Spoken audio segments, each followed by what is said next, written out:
6 Things About Islam. In the words of Swiss journalist and author Dr. Roger de Pasquier, the West, whether Christian or de-Christianized, has never really known Islam. Ever since they watched it appear on the world stage, Christians never ceased to insult and slander it in order to find justification for waging war on it. It has been subjected to grotesque distortions, the traces of which still injure the European mind. Even today, there are many Westerners from whom Islam can be reduced to 3 ideas: fanaticism, fatalism, and polygamy. Of course, there does exist a more cultivated public whose ideas about Islam are less deformed. There are still precious few who know that the word Islam signifies nothing other than submission to God. One symptom of the ignorance is the fact that the imagination of most Europeans, Allah refers to the divinity of the Muslims, not the God of the Christians and Jews. They are all surprised to hear, when one takes the trouble to explain things to them, that Allah means God, and that even Arab Christians know him by no other name. 6. Muslims and Jesus. Misconception: Muslims hate Jesus. There are many similarities between the historical reference of Christianity and Islam. Many people are amazed to find out that according to Muslim belief, Jesus is one of the greatest messengers of God. One cannot be a Muslim without believing the virgin birth and the many miracles of Jesus Christ. Jesus is also mentioned in many verses of the Quran and is often used as an example of good virtue and character. However, the main difference between Christianity and Islam is that the Muslims do not believe that Jesus was God. 5. Islamic Jihad. Misconception: Jihad means to fight for the sake of God. The true Arabic meaning of the word jihad is struggle. However, in Islam, it is often used to describe the striving in the way of God.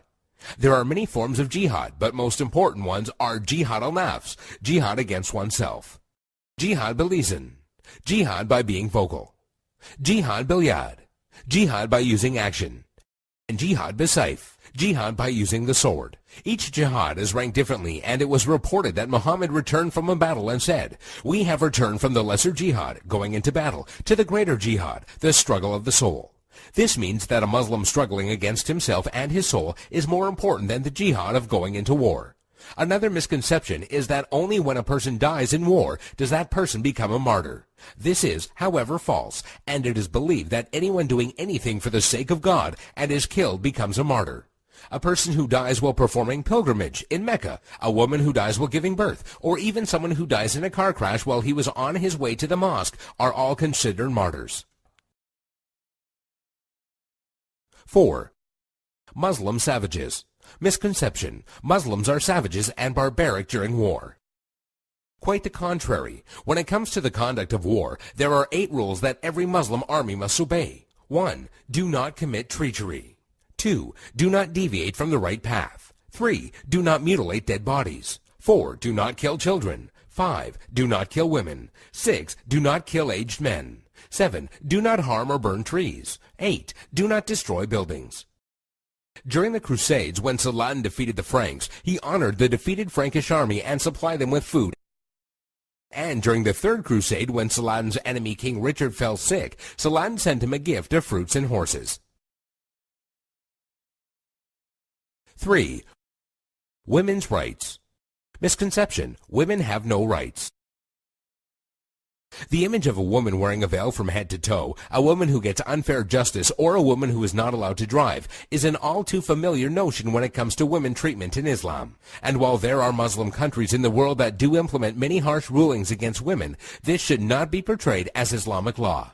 Many of these countries have cultural differences that go against the teachings of Islam. It should be noted that during pre-Islam Arabia, women were used for fornication only and had no independence. The birth of a daughter in a family was considered humiliating, and the practice of female infanticide was uncontrolled.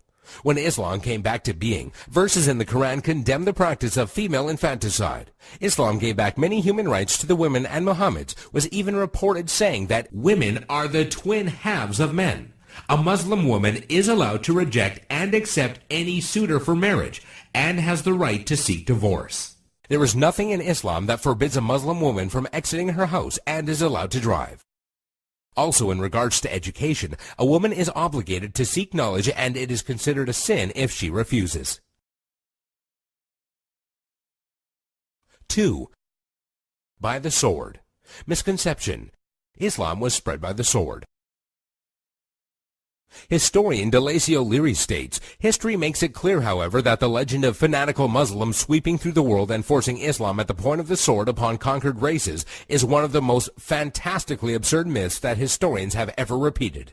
There is no record in history that shows people forced by sword point to convert to Islam. When Islam spread through countries, they would set up private churches and synagogues for the non-Muslims they were governing, and because of the good treatment they had received, they themselves would convert. If one considers the small number of Muslims who initially spread Islam to the west, all the way from Spain and Morocco into the east from India and China, one would realize that such a small group of people could not force others to be members of a religion against their will. It is also interesting to note that when the Mongols invaded and conquered large portions of the Islamic Empire, instead of destroying the religion, they adopted it.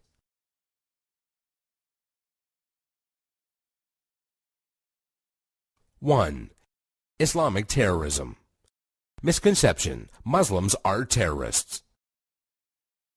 This is by far the biggest misconception of Islam, given unfairly by stereotyping and the public image that the media gives. Has anyone else noticed how when a specific group of people attack another group of people, it is labeled as a hate crime, but when a Muslim opens fire on anybody, it is quickly regarded as terrorism? Many political dictators and officials or extremist groups use the name of Islam as a strategy to garner followers and attention when many of their practices go against the true basis of Islam. The media has also portrayed Islam as a cult or a club where if you join you become a terrorist, and that is now part of your agenda. However, all over the world people practice Islam in the true form and use it as a way of life. There are many verses in the Quran that go against the idea of terrorism.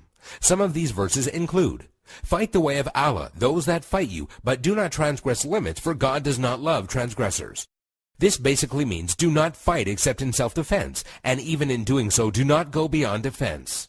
Another verse states, "If they seek peace, then you seek peace," which means do not attack people for no reason or kill innocent people. There is nowhere in Islam, whether it be in the Quran or the teachings of Muhammad, that promotes the killing of innocent people.